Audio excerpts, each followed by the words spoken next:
ఈరోజు ఆలుగడ్డ fry special.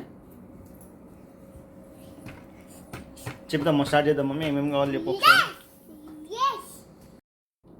ఈరోజు వంట ఆలు ఫ్రై చేస్తున్నాం.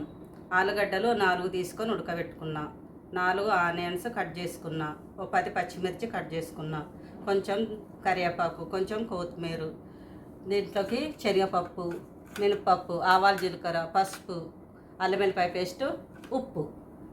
ఇవన్నీ కావలసిన పదార్థాలు. ఇప్పుడు ఎలా తయారు చేయాలో చూస్తాం. స్టవ్ ఆన్ చేసుకున్నాం. 3 స్పూన్లు ఆయిల్ వేసుకోవాలి. కొంచెం వేడి కాగానే ఆవాలు, జీలకర్ర వేసుకోవాలి.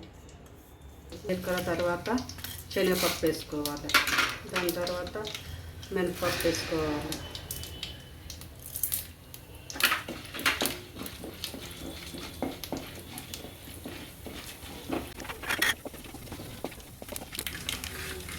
కొంచెం చిక్కగా నానగానే ఉల్లిపాయలు వేసుకోవాలి.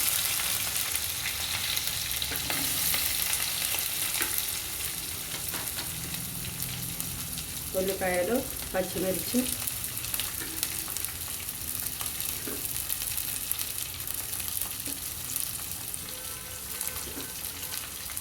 కరివేపాకు మూడు ఒకసారి వేసేసుకోవాలి.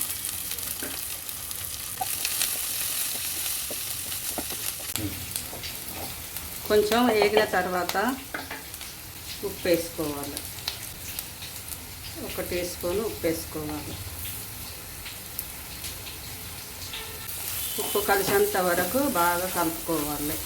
ఉప్పు వేస్తే తొందరగా ఉల్లిపాయలు వేగిపోతాయి. ఉప్పు కలిసినంత వరకు కలుపుకొని ఇప్పుడు అల్లం వెల్లిపాయ పేస్ట్ 1 చిన్న టేబుల్ స్పూన్ వేసుకోండి.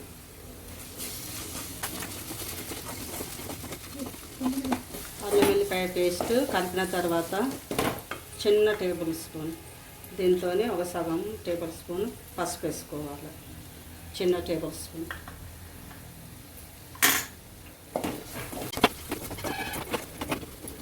ఒక 2 మినిట్స్ వరకు కలుపుకోవాలి. కలుపుకున్నాక ఇప్పుడు దీంట్లో ఆలు ఫ్రై వేసేయాలి. ఆలుగడ్డ వేసేయాలి. ఆలుగడ్డ చిన్నగా దించుకొని, నేనైతే చేతితోనే అనుకుంటున్నాను. చేతితోనే అంతా చిన్నగా దించుకొని వేసుకోవాలి.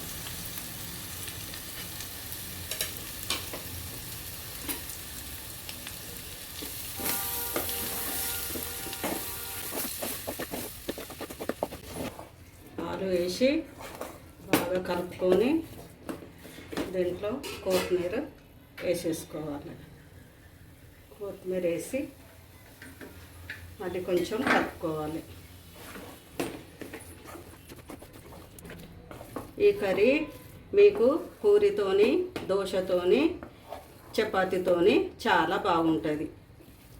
మళ్ళీ మేము దీంతో ఆలు బొండ కూడా చేసి చూపిస్తాం.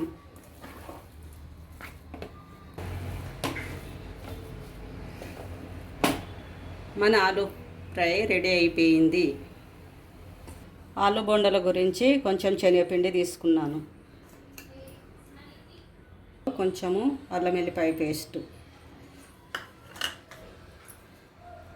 కొంచెం పసుపు, కొంచెం అంతా ఉప్పు,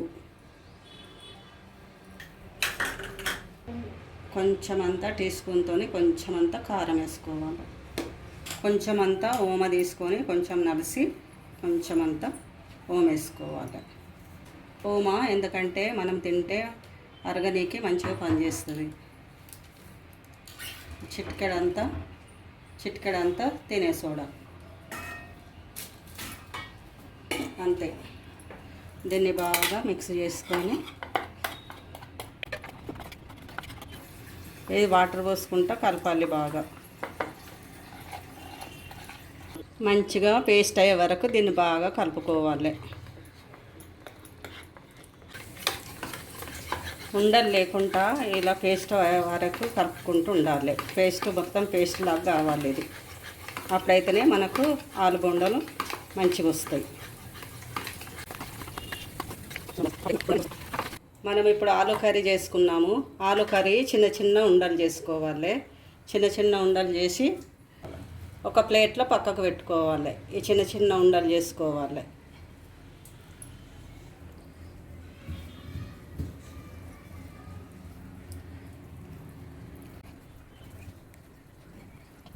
ఇప్పుడు ఇలా రెడీ చేసుకున్న ముద్దల్ని పిండిలో కలుపుకుంటా,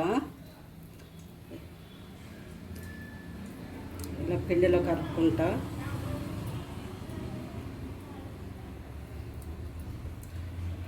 ఇలా వేసుకోవాలి.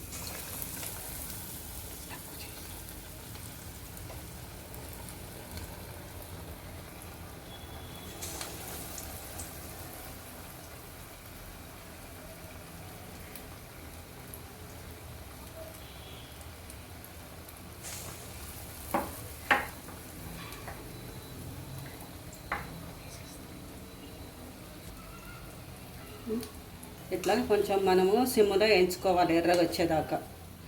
ఇవి మొత్తము ఎర్రగా రావాలి. ఎర్రగా వచ్చే వరకు మనము స్టవ్లో సిమ్లో పెట్టుకొని వేయించుకోవాలి.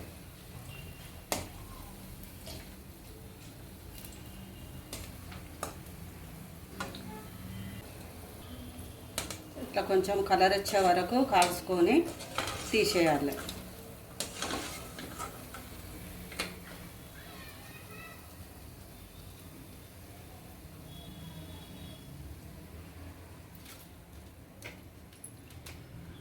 మన ఆలు బొండ రెడీ.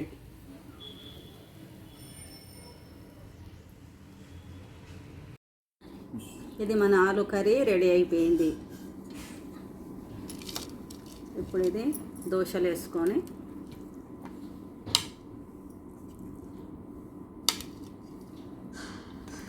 టేస్ట్ చేసి మన ఆలు కర్రీ టేస్ట్ చేస్తుంది.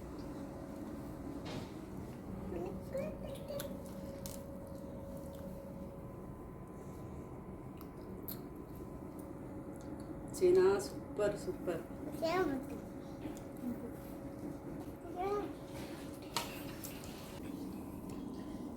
ఇప్పుడు ఈ ఆలు కర్రీతోనే చేసిన బోండాలు.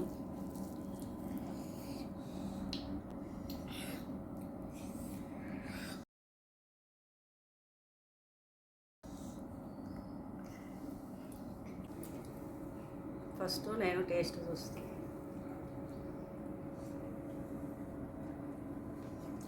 Super super.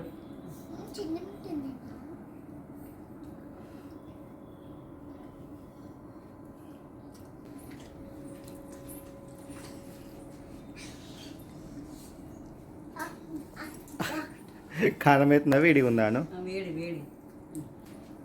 బాగుందా? కారమే సప్పగా ఉంది. బాగుందా? మంచిగా ఉంది. టేస్టీ ఉంది. అని మీకు సాయంత్రము స్నాక్ లాగా తినాలంటే ఇవి అప్పటిదప్పుడు చేసుకొని తినచ్చు. ఒకసారి ట్రై చేసి చూడండి. దోశల కర్రీ, ఇది కర్రీ ఆలు కర్రీతోనే చేసిన బొండాలు మీరు ట్రై చేసి చూడండి.